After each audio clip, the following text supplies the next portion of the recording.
வணக்கம் நண்பர்களே. இன்று ஆசிரியர் தினம். இந்த நாளில் பார்த்தோன்னா 18ஆம் நூற்றாண்டு வாழ்ந்த ஒரு மிகப்பெரிய ஆளுமையை பற்றி தான் உங்கள்கிட்ட பேச போகிறேன். திருமிகு சாவித்திரிபாய் புலே, இந்தியாவின் முதல் பெண் ஆசிரியர். 18ஆம் நூற்றாண்டை பற்றி உங்களுக்கு தெரிஞ்சிருக்கும் வரலாற்று மூலமாக. அந்த காலகட்டங்களில் குழந்தை திருமணங்கள்லாம் நடந்த காலகட்டங்களில், பெண்கல்வி மறுக்கப்பட்ட காலங்களில் ஒருத்தர் பெண் ஆசிரியராக இருந்திருக்காருனாலே அது ஒரு மிகப்பெரிய சமூக புரட்சி தான்.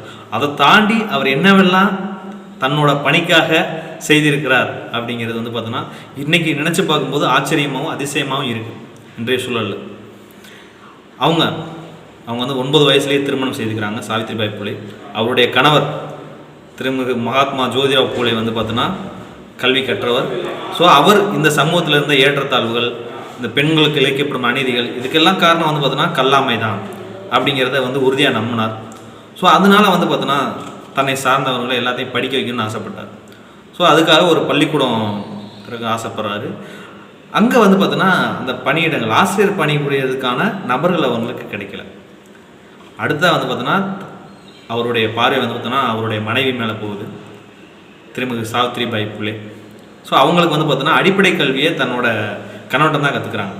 ஸோ தன்னுடைய கணவனுடைய நியாயமான ஆசையை புரிஞ்சுக்கிட்டு அவங்க ரொம்ப தீவிரமாக அவர் தன்னுடைய கணவனை குருவாக நினச்சி எல்லா பாடங்களையும் கற்று தேர்ந்துடுறாங்க. அடிப்படை கல்வியை கற்றுக்கிட்டவங்க ஒரு அமெரிக்கன் மிஷினரி உதவியோட அங்கே ஆசிரியராக இருக்கக்கூடிய தகுதி படிப்பை படிக்கிறாங்க.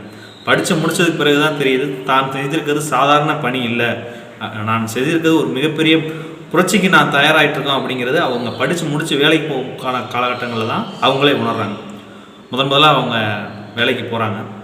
பணிக்கு போகும்போது பார்த்தோன்னா அந்த காலகட்டங்களில் பெண்களுக்கு எப்படி நடத்தப்பட்டாங்க, இப்போ வரைக்கும் அவங்களுடைய நிலை இந்த சமூகத்தில் என்ன அப்படிங்கிறது நமக்கு தெளிவாகவே தெரியும். அந்த மாதிரியான காலகட்டங்களில் அவங்க பணிக்கு போகிறாங்க. போகும்போது பார்த்தோன்னா ஆண்களும் கூடவே சேர்ந்து பெண்களும் ஒரு பிற்போக்குத்தனங்களால் பழக்கப்பட்ட பிற்போக்கு சிந்தனை உள்ள ஒரு பெரும்பான்மையான மக்கள் இருக்கக்கூடிய ஒரு சமூகத்தில் ஆண்களும் பெண்களுமா சேர்ந்து அசிங்கமான வார்த்தைகளில் அவங்கள சாடுறாங்க. ஸோ சொல்லடி வாங்குறாங்க, அடுத்து கல்லடியும் வாங்குறாங்க. சொல்லடியும் பட்டாச்சு, கல்லடியும் பட்டாச்சு.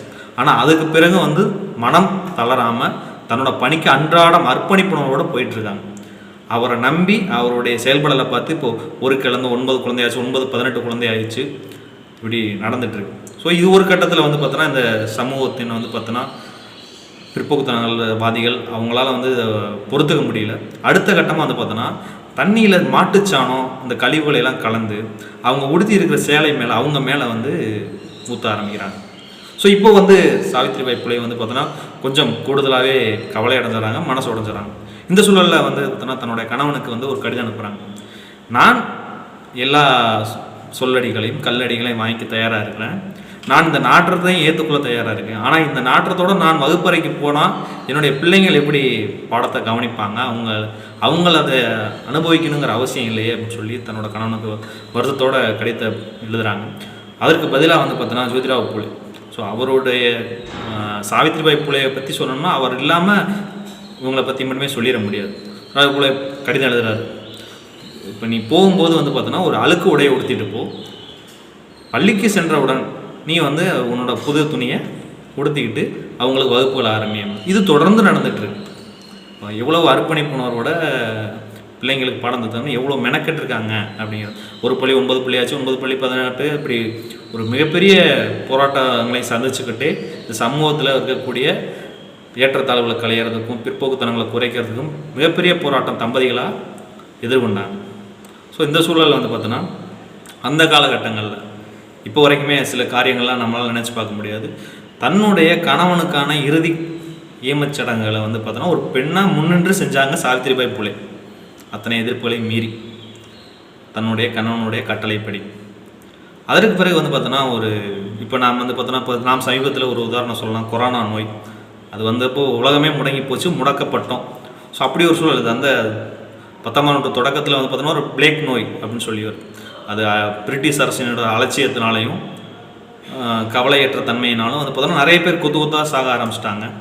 ஸோ இந்த சூழலில் பார்த்தோன்னா தன்னுடைய வளர்ப்பு மகன் அவரை டாக்டர் ஆக்கியிருந்தாங்க.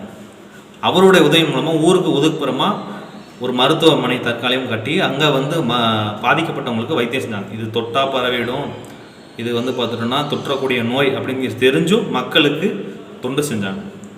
இது அவங்கள பாதித்து அவங்க இறுதியில் நோய்க்கு உட்பட்டு இறந்தே போயிடுறாங்க.